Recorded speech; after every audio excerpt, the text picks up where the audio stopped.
បង เปรียบซัว បងចង់ចាក់តាំងប្រភេទใดៗ ចាក់គៀនតិច95មកពេញមកអូន បាទបងបាទ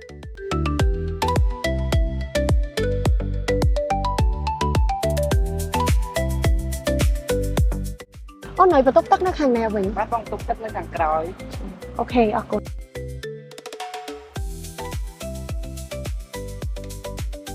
ប្រែនតេឡាខ្មែរបន្ទប់ទឹកស្អាតហើយមានអនាម័យល្អហើយឃើញថាស្ងួតអត់មានក្លិនទេជាពិសេសឃើញអីអនាម័យគាត់ចាំសម្អាតមានទាំងសាប៊ូជាមួយនឹងក្តាស់ពេញហ្មងហើយខ្ញុំសប្បាយចិត្តហើយខ្ញុំនឹងជួយគ្រប់គ្រងប្រែនតេឡាខ្មែរបន្តទៀត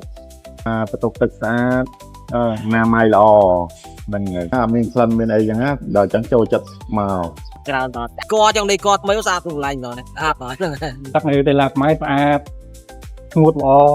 រ៉េតឲ្យ10លើ10ហ្នឹងបាទស្អាតតេឡាខ្មែរ អរគុណច្រើន បាទអរគុណច្រើន បាយដល់ផ្លូវបង បាទ អូខេបាយបាយ